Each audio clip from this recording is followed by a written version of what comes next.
Advancing your product management career is a lot like mastering the game of chess. Each move you make, whether it's leading a new product or acquiring a new skill or navigating stakeholder relationships, can open up new opportunities or close off potential paths. And just as a grandmaster thinks several moves ahead, a savvy product manager must strategically plan their career trajectory, anticipating industry trends and positioning themselves for future success. Welcome to Product Team Success. I'm your host, Ross Webb, and this episode is brought to you today by our friends at Amplitude and Top Prods, the product career membership and community. Today, we'll explore career-defining strategies in product management with 4 industry experts, and they've skillfully navigated their way to the top of their field, or at least in what they've been doing. First up, we have Tarun Dhawan, Director of Product Management at Sixt.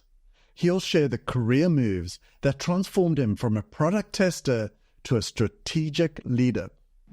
And next up, Chadi Azar, Senior Product Manager at Reverso. He will reveal how mastering testing strategies became his unique value proposition, setting him apart in his career progression. Then Joe Malach, Director of Product Management at LSEG, he'll be bringing insight to how financial acumen became his secret weapon for career advancement. And then Mihai Zaharia Radulescu, who's the Director of Product and Platform Management at the Estee Lauder Companies, will be sharing how leading digital transformation initiatives became pivotal in elevating his career to the next level. And by the end of this episode, you'll have a great playbook of career strategies to help you outmaneuver challenges, seize opportunities, and accelerate your journey to product leadership.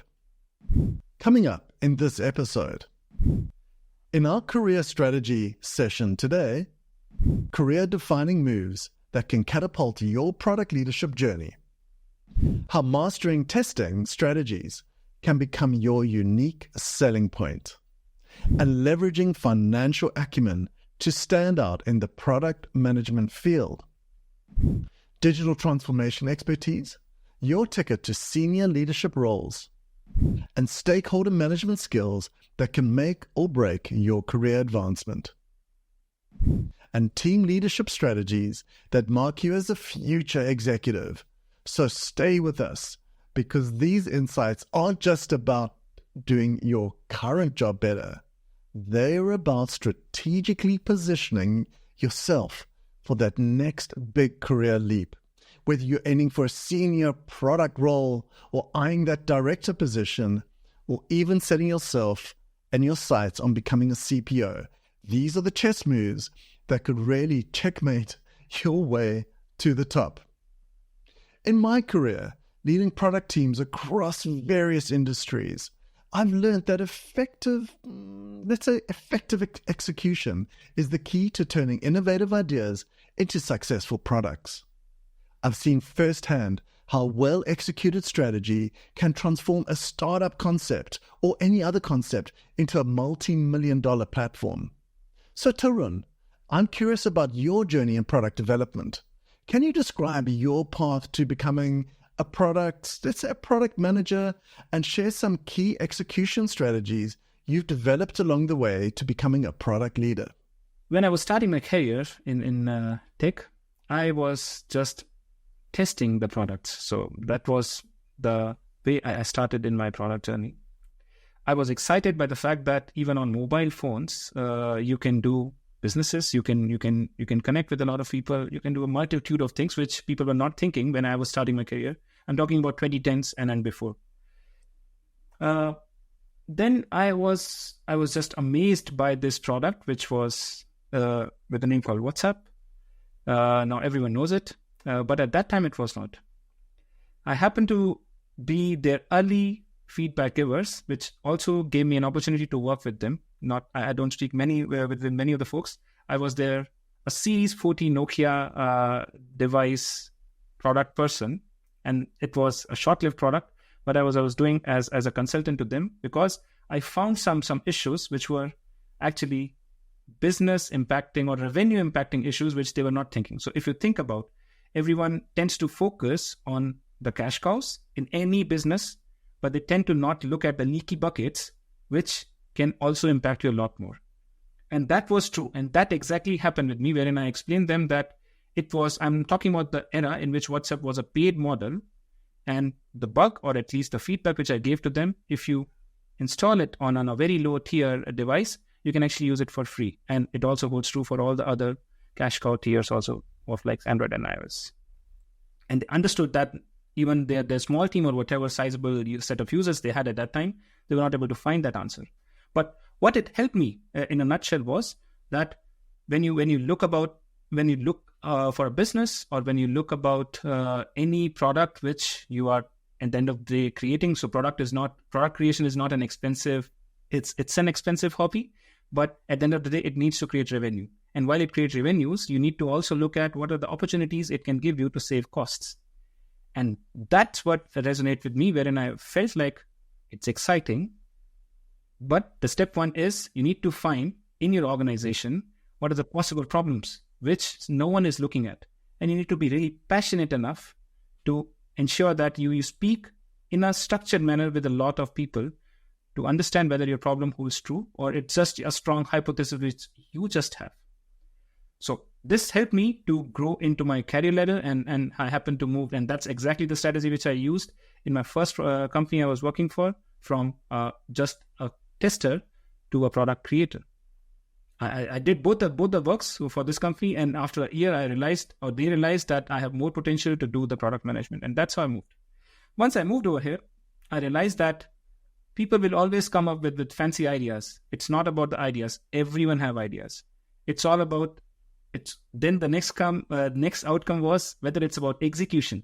It's also not about execution. A lot of better project managers can execute a thing if they exactly know what needs to be executed.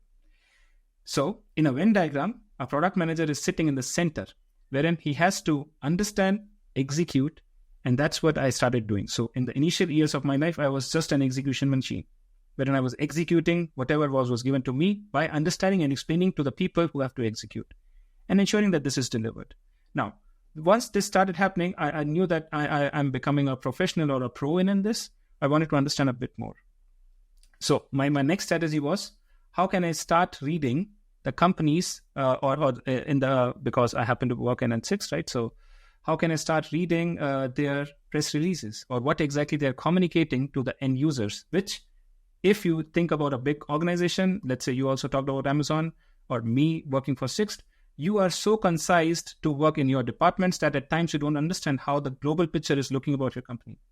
So this I started reading, and this helped me multi-folds. Wherein then I started understanding, okay, the company is heading towards this direction, and that's how the market is looking. And when I started doing this, I also felt the urge to read about other publicly listed companies in the same realm which Sixt is for. And that what helped me wonders again. Why? Because over here I was able to give some key insights which no one else was talking about. Everyone is talking about how you can make a good-looking Excel into a better or the best version of that. When I was talking about whether we really need Excel, or can we solve it with just a piece of paper or something different. I'm just taking out this as an example. So this helped me to move towards from just an executioner to somewhat senior executioner towards a person who can actually decide or have a possible final say in deciding how the next quarter or quarters for the set of team or members with whom I work gonna look like. So these are some of the things which I did. So I don't know whether it helps someone who is listening to this today, but yeah. Now, throughout my career, from developing B2B platforms to leading innovation teams, I've learned that a solid testing strategy is crucial for successful product integration. At one point, I oversaw the integration of a new payment system that required meticulous testing across multiple credit card networks. So, Chadi, I'm interested in your perspective on this. Can you elaborate on your approach to developing, let's say, an effective testing strategy, particularly when integrating a product? I would separate features we develop into two types of features. There are ones where we very clearly know what we want to do, and they are kind of internal to our product, not interacting with like the outside environment as much. For example, I don't know, we want to improve the UX to delete an item from my vocabulary list, right? So I know that there are 10 test cases and that's it. And then there are some features that, for example, kind of connect us with, like, if we want to integrate to other products, then when the other product will change, it will kind of impact us. So we were building a desktop app that allows you like to translate or look up text in any application on your computer. So it kind of works like a Chrome extension, but it's supposed to work on all your other desktop applications too. So in Pages, Microsoft Word, Microsoft Teams, etc. And one of the issues we had is that I knew that we have a very good QA team that is used to the first type of feature testing, like when the test scenarios are clear. And I kind of felt that for this feature, if we're going to do it the usual way, it will not work because we have a big bias of testing what we think we should test. And in this case, we don't know what we should test. There's an infinite amount of website or apps we should integrate to. So the question was like, how can we do that quickly without recruiting a massive amount of QA? And there was like multiple ideas we tried to implement. The first one is to try to think of where the users will be most often and prioritize testing that. So test Microsoft Word before we test, for example, a very specific app used by authors that write English books. Or, for example, test Microsoft Teams before we test, a very specific chatting app for a specific topic. So we made a list of around 20, 30 apps. And then there was another problem, which is even in these apps, like I felt that the QA team was always testing the same scenarios. So I write a chat message, I translate it, I try to send it, I try to write a long message, a short message. And the question was like,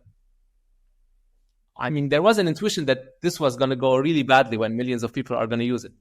So the idea was to say, okay, this feature we cannot control. Maybe the best way to test is completely random testing or real life testing. So I basically asked all the employees of the company to download the app and use it for a week and report any problem they see. So I'll give one example, not to talk much about, but this one was like kind of impossible to find. But usually, so basically the concept is when I select text, there's a floating icon that will appear next to it. And what happened is that a case we forgot is many times on Google search, for example, we tend to double click on the search bar to change our input. So it's very annoying at this moment for the bubble to appear. So this was one of the cases we found. And another one that was quite funny is that when I changed the font in my email, like in Outlook or Gmail, I never noticed that, but the font actually gets selected automatically. So I can search for a specific font. So it's used to like select automatically and trigger the pop-up, which was also really annoying. So this was like a very, very nice learning because in 1 week we find almost like 90% of the bugs that people might have had. And after the release, actually, we had very few complaints about this. And the second thing that was particular, that like the second lesson, was that anyone in the team, no matter how motivated they are, usually people are super lazy and they forget. So I've noticed like the first time I asked people to test, 2 days later, I got like 0 answers. Maybe one person, the super dedicated person in the office who's always ready to help, but all other people like kept the Notion page I sent completely empty. And then I kind of felt I needed to switch and to behave with internal people like I would behave with an external user. So to kind of go interview them, and I'm like, hey, let's take a random person. Hey, George, how are you? Like, did you install the app on your computer? Oh, no, I forgot. Please make sure you install it. I like stood next to them. Install it now, please. And made sure they install it. Check the feature I'm talking about. It's this one.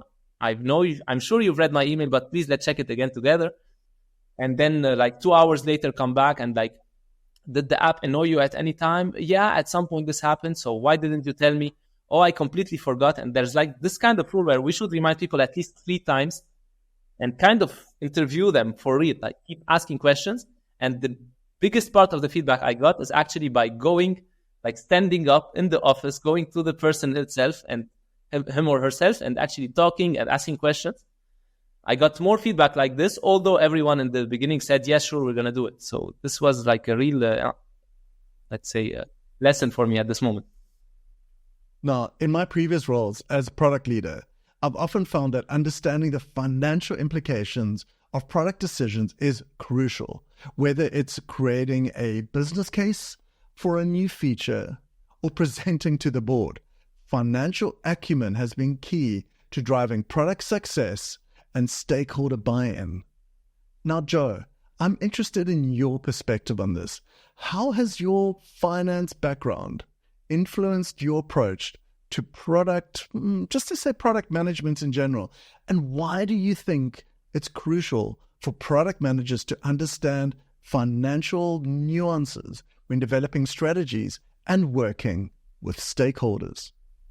I think what really appeals to me, having a finance background, spending a little bit of time even doing things like equity research, being a product manager really is almost like being your own business owner, right? If you've got ownership of this product line, it's the strategy that you need to be spending a lot of time on. Then it's the tactical stuff, and so it's how do you take it from a high level vision to actually a shipped product that's driving revenue and making an impact. And I think you get to touch on a little bit of everything. And, even my wife asks me about what I do, and it's kind of hard to put into a real succinct description, but I do make it clear, it's kind of different every day. I mean, there's always something else to be doing, something else to be learning. And that's what excites me, and that's what makes it a fun experience for me. You're not coming in and doing the same thing over and over and over again. So what I've seen over the last few years, and it feels like it's kind of picking up, is whether it's internal stakeholder management or supporting in the sales process and external stakeholders, the CFO has become I won't say the primary decision maker, but one of the primary decision makers across the board. And so when we think about internally, you're working on, developing your strategy, your roadmap, being able to put together more than just a kind of a rudimentary business case of what is this actually going to do for our business overall is really important to be able to get that buy-in of during the budgeting cycle. Yes, let's go through and let's do this. And similarly with thinking about the actual sales side of things and supporting sales teams going out to customers and clients, being able to really understand the commercial model of those customers and where your solution fits in and how it's being essentially accounted for. Is this something that your solution is helping support more of a cost center, or are you actually driving growth? Allows you to frame things differently when it ultimately comes to what might be their CFO who's making that decision. Do we sign this deal and move forward or not? So I think as a product manager, being able to understand the nuances there and be comfortable with it is maybe more important than ever in the space. Having led digital transformation initiatives in various industries, I've seen how crucial a well-implemented product operating model is to success. It's vital. So Mihai, I'm keen to hear your thoughts on this. How do you approach digital transformation in product management? And what are the key strategies for implementing a successful product operating model? Getting to a product operating model should be really important, but let's talk a little bit about the basics or the barriers to get there. Otherwise, on the paper, things look great, but the reality hits you. And the reality is you have an organization. What does an organization do? It needs to create value for shareholders, stakeholders, and customers, right? That's one thing. To do that, they need to build something that is actually delivered on time and in the budget. Otherwise, you're moneyless, you're bankrupt, and that's it. Which means you're probably by default operating on a project management model. And the thinking here is it's a good approach. You focus on execution, you're focusing on delivery, you're focusing on consuming the right budget and to know exactly what you're going to do tomorrow. who, what, when. Now, the thing is, when you put a lot of energy into that, it becomes difficult to challenge the fundamentals, like, am I still solving the problem in the right way? Is this still my customer? And that's actually really important. And one thing that I love to tell to people is, when you bought your first smartphone, you had no clue about what a smartphone can do. So your expectations were that high. Now, the second device, the third device, the fourth device, the more you use it, the more you understand and you care about the latency, you care about the contrast, you care about a lot of stuff. And your expectations go high. So the same is in here, in a market in which the technology is not anymore differentiated, the way you build the experience, the way you actually create something that is beyond satisfaction, let's say. So it's a pleasant surprise, and you can feed that to the customer, the better it is. And that's where product management comes into place. So when you put this in practice, you don't say, we're working a totally different way. That will create the major change resistance, and the transformation will be dead. Just say, we're awesome at what we do. How would that be that on top of our, let's say, our project Gantt chart, we put a few more things. We split our vision for the future, let's say, in 3 strategic teams. Let's put work under those so that we know where we're actually contributing the most. One. Second, let's not put everything as a clear and wrote into stone deadline. Let's put this is clear, and that's the first quarter, let's say. I'm totally committed to that, and the rest it's still a wish list that I need to analyze, and I need to adapt to the market if something changes. Then let's get some of the customers into a community. So let's build a customer community that we constantly talk to. We expose some of our ideas, and we let them upvote what they actually like. And basically, I would say these are actually fundamentals when you want to do the right transformation. So let's put it as if you want, as an actionable list. 1, understand the current governance in your organization. Who are the key roles, the responsibilities, the processes, and ownership? You need to know that, so that when you propose a change, you know where that fits and what is actually helping or might delay in some cases, because you need to do a thorough analysis. Second one, evangelize as early and as often. And actually evangelize as your entire life would depend on that. Why it's actually important to have the customer in the center and talk about that whenever you take a decision. Third one, don't do that without data. It's not about aspiration, it's about data. If I do that, this is the kind of change that I actually expect. I know 10% more users, 10% more time in app, 10% in the decrease in churn, let's say. I'm going to decrease churn by 10%. Okay. And one thing that is actually helping a lot in implementing the product operating model is, I know the cost, I have that from the project management side. Let's transform what I said earlier, the 10%, into dollar amounts.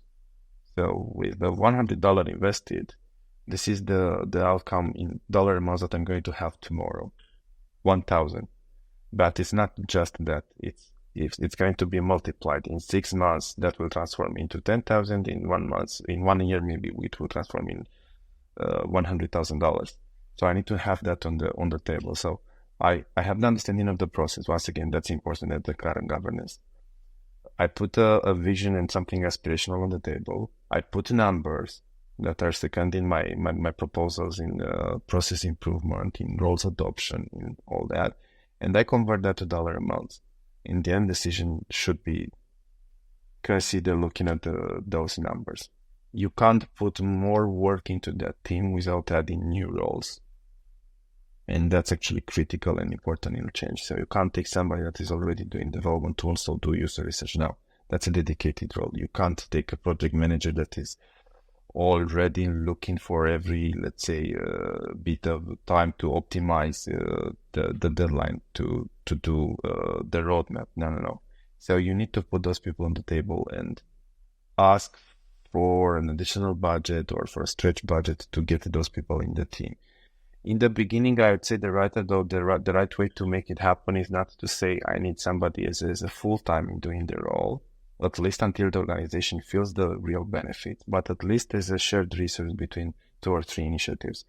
So let's pilot that for 3 months, for 6 months, preferably for 6 months if you ask me personally, to have these two people, somebody that is doing product management and somebody that is doing user research. I think this is actually critical. If I have this, I'm starting to consolidate on the knowledge that I have about the customer and on the problem, and definitely I will articulate better why I'm doing something. And then I can come with designers and all that other stuff.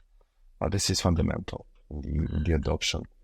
I've found that effective stakeholder management can make or break a product's success. So Tarun, I'm curious about your approach. How do you handle stakeholder management in product management itself? What I learned in product management, it's not about the ideas which you have in your mind. Converting them into a product feature will win you outcomes. What you need to understand is you need to manage stakeholders. And by stakeholder, every stakeholder counts, which means that from the start, wherein you start understanding details about a problem, versus to the point that you have a finished product which you'd like the stakeholders to know of, and also on top of it, some other stakeholders who would like to use. All of these stakeholders are important. Now, let's take an anecdote, right? So while I talk about all of this, it's important that we understand, you being a product leader or a product manager, how do you handle all these different stakeholders? Because it's your part and parcel of the work and the job which you do. Why do you think a lion calls himself as the king of the jungle? This belief is so strong that everyone which you ask, they will refer to lion as the king of the jungle. If you think about it and take a step back, he's not the fastest animal in the jungle. The title goes over here to the cheetah. He's also not the strongest. The title over here goes to elephant. And if you talk about its cunningness, over there also, it's the fox. Then why a lion is the king of the jungle? The answer lies in his belief, actually. So only he believed that he could be the king of the jungle. It was his self-belief that superpowered or empowered him to do all these things, which you have to do also as a product manager. This is also very true for all the product decisions you have to take as a product manager. And that's why I am referring to this, because just managing the stakeholders is one of the fundamental decisions and important part and parcel of your work, which you have to do. While you can do all of this being just another product manager, if your mindset is like a lion, you can do wonders. And that's what I've done actually in my entire career to manage the stakeholders. Having led large and small product teams, I've learned that effective communication is key to managing large-scale operations. Tarun, I'd love to hear your perspective. How do you manage large product teams or small or medium product teams and communicate with stakeholders effectively? As the scale grows of the people who are working with you or under you, the challenge is multifolds. So I keep on saying that being a parent to one children versus being a parent to two, your work goes exponentially. And the same holds true for managing products or managing people. On top of different product comes with more stakeholders. So what I do, right? So this would be a small tip which I have, which has actually helped a lot to me. What I would plan is I would plan virtual coffees and physical lunch dates with all these stakeholders, nothing to do with my product, but understanding what are the challenges they are facing or what are the key opportunities. Because in a large organization like Sixt, there are multiple problems which happens to come onto different departments every now and then. Not every problem is prioritized also to be solved immediately. While I do this, I just get a hold of understanding of the fact that, okay, yeah, for example, a finance division is solving something for bringing more revenue. How can I be of some help? By just giving them some inputs which I have understood by working on this topic in the past. While I do this, so this is more of to understand a small catch-up, a physical lunch date, which I explained, also helps me to just not only talk about their product-related challenges, but also overall strategic challenges. To give you one more example over here would be, let's say if the company wants to go into driverless cars. So another department would be pushing for bringing more sales on the ride. So how these strategic decisions are taking a toll, or what are their projections looking around? While we do this helps us to understand what's the mindset of the stakeholders is going towards, whether they want fast deliveries or they just want to understand whether it's the right problem statement to solve at this point of time. I'm not denying the fact that the problem statement from any user or stakeholder over here is not right. It's just not the right time. That I get to understand. And once you understand this, the stakeholder also understand that, yeah, you gave your ear and eye and mind to me, understanding, empathized, and that's it. Because at the end of the day, we all are adults or grown adults. And there you have it, product leaders and product managers. We've gained some invaluable insights to elevate your product management career. Now remember, advancing in this field is about strategic moves and anticipating challenges, much like the game of chess we spoke about earlier. And if you found value in today's discussion, I have an exciting opportunity for you. Join our exclusive membership, Top Rods, designed specifically for product managers and product leaders looking to accelerate their careers. As a member, you'll get to engage directly with our podcast guests, access exclusive events, and tap into our database of over 100 Q&As with top product leaders. If you're facing a challenge in your product career, chances are very, very good that we have an answer to help you unblock it. So don't forget to connect with our fantastic guests, Tarun, Chadi, Joe, and Mihai on LinkedIn. Their ongoing insights could be the catalyst for your next career move, or come and talk to them in Top Rods.